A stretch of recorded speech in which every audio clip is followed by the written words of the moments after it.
palavra de Deus é a palavra de Deus, tanto na boca dele quanto na minha. Pega isso aqui, irmão. Por que somos carregados de autoridade quando somos carregados de palavra?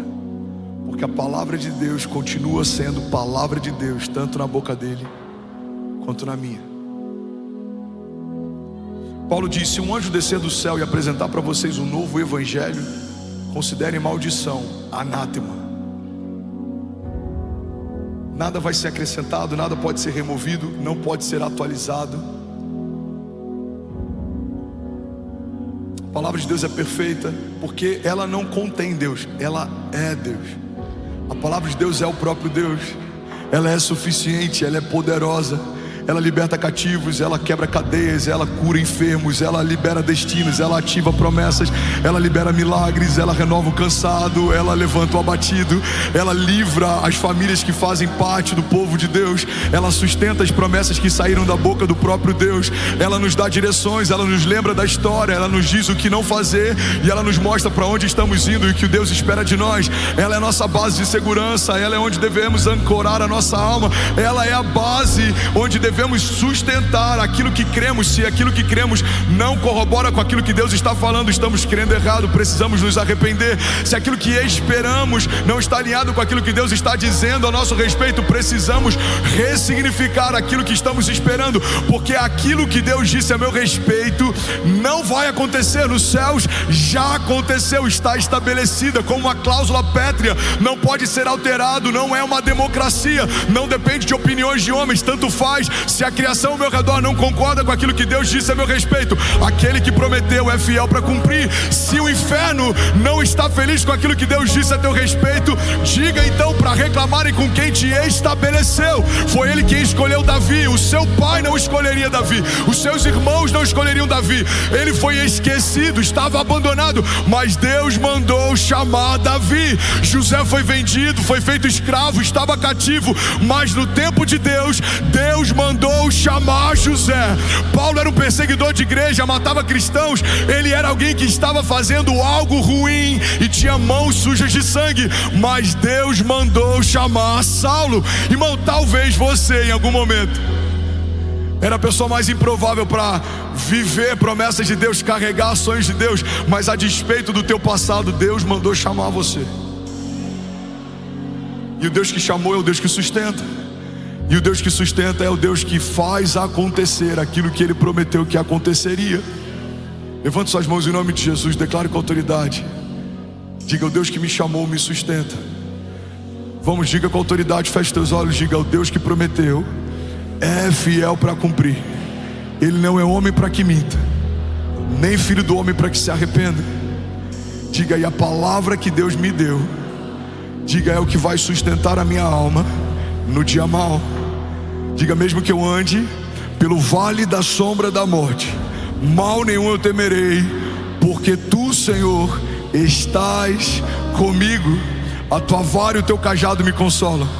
Vamos, declarar com autoridade, diga: eu sei que o Senhor prepara uma mesa para mim na presença dos meus inimigos, e Ele me honra ungindo a minha cabeça com óleo, e o meu cálice faz transbordar. Diga: eu verei a bondade de Deus todos os dias da minha vida. Eu verei a fidelidade de Deus na minha geração e nos filhos dos meus filhos.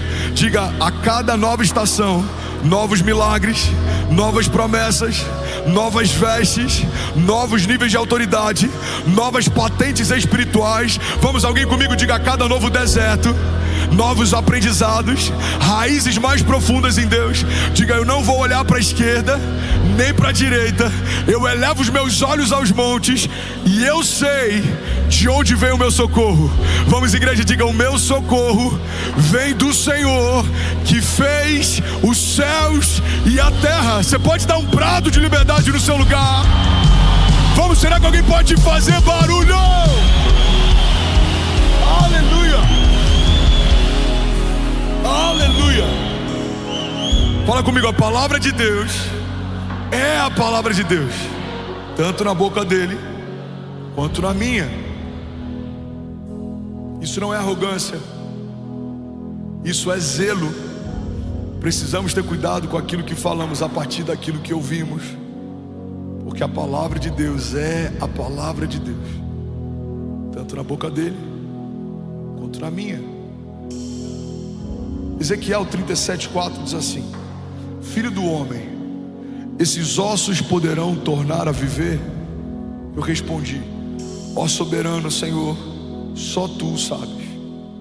Então ele me disse, fala comigo, então ele me disse: profetize a esses ossos e diga-lhes, ossos secos, ouçam a palavra do Senhor.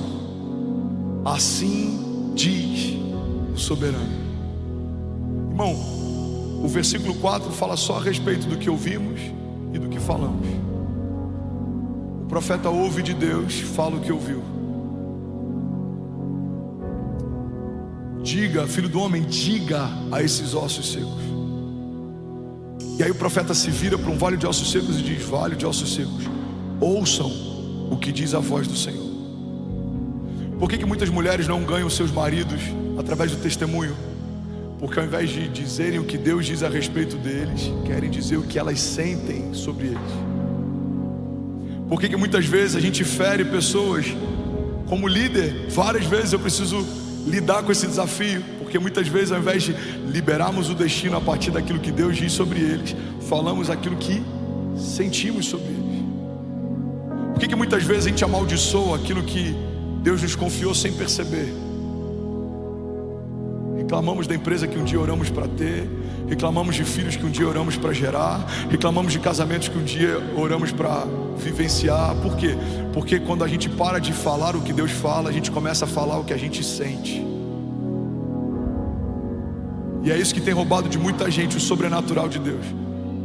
Porque sentimento passa, mas as palavras de Deus não passarão, diz o Senhor. Falamos aquilo que não queríamos viver. Irmão, guarda isso aqui em nome de Jesus. A dinâmica que Deus estabeleceu a partir do poder da palavra da fé não é para falarmos o que não queremos viver, é para falarmos o que queremos viver.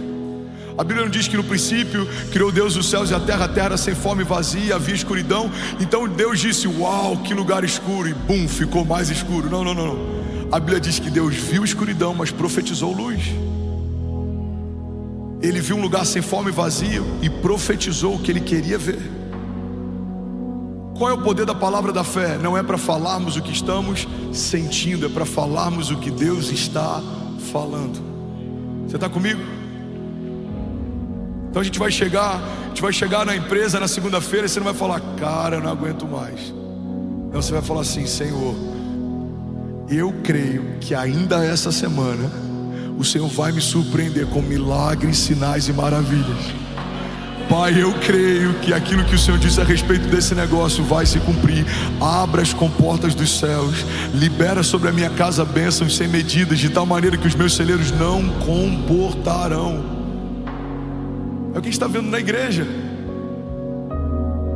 Eu acredito que não existe uma igreja pequena, existe uma visão pequena de igreja.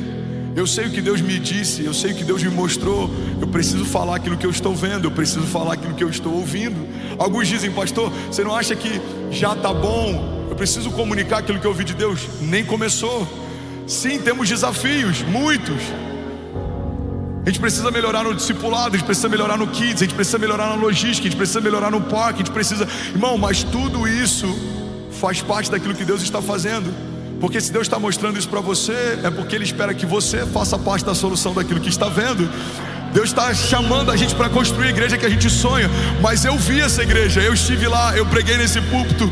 Eu sei como ela é gloriosa, ela é saudável, ela é cheia de homens e mulheres de Deus apaixonados pela palavra de Deus.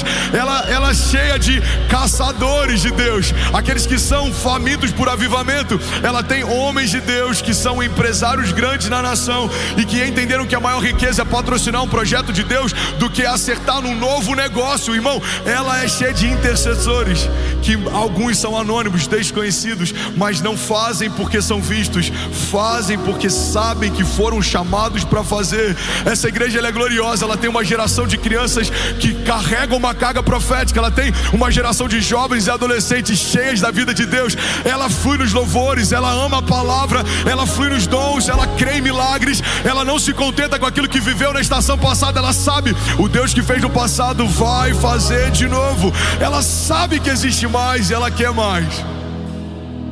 Eu já estive lá, eu já preguei lá, eu congreguei lá, irmão. O lugar que Deus está nos chamando é maior e mais glorioso e mais poderoso e mais incrível e mais saudável, mais denso e mais vivo do que tudo que já vivemos, pedimos, pensamos. Então eu não posso falar da igreja de hoje a partir do que eu sinto, eu preciso falar da igreja de hoje a partir do que eu ouvi. Você está comigo? Precisamos profetizar o futuro, precisamos trazer à existência as coisas que não são como se já fossem, precisamos tratar as coisas que não são como se já fossem. É a prova das coisas que não se veem, uma firme convicção. Eu lembro quando questionaram a importância da homologação de um L ponto, e eu falei, a gente vai precisar ter mais de um, já chegamos nesse lugar. E nem começou. Eu lembro quando a gente pegou um prédio do Kids e a gente falou, cara, tem que ser o prédio inteiro pro Kids. Pastor, não precisa de tanto, um andar inteiro não dá mais vazão. Já começou, vamos, alguém comigo aqui? Eu quero que você pegue isso para a sua vida prática, para a tua família, para o teu casamento, para a tua história, para a tua jornada. Para de falar o que você sente, fale aquilo que Deus está falando. Os nossos sentimentos são momentâneos. Se fôssemos ouvir Daniel no dia mau, talvez ele diria algo diferente do que ele disse no dia do livramento, da restauração. Se fôssemos ouvir alguns dos heróis da fé no dia do deserto, talvez o que eles diriam é diferente do que eles disseram no dia seguinte. Irmão, a palavra de Deus diz, o nosso choro pode durar uma noite, mas certamente a alegria vem pela manhã. Você concorda que as nossas falas no dia do nosso choro são diferentes da nossa fala no dia do nosso milagre? Então fale como alguém que vive milagre, mesmo enquanto o milagre ainda não está acontecendo. Caminhe como tal, se porte como tal. A Bíblia diz, Filho do homem, esses ossos poderão tornar a viver? E eu respondi, ó soberano Senhor, só tu o sabes. Então ele me disse, profetize a esses ossos e diga-lhes, ossos secos, ouçam a palavra do Senhor. Feche teus olhos. Bom, você acabou de assistir uma mensagem aqui do nosso canal. Eu tenho certeza que ela te edificou e que ela vai gerar algo novo em você. E a gente separou mais 2 vídeos. Eu quero deixar essas indicações aqui para você continuar queimando com Jesus. E eu quero muito te fazer um pedido também. Se essa mensagem te edificou, comenta aqui embaixo, segue o canal, me ajuda a compartilhar para que mais pessoas sejam tocadas também. Deus te abençoe.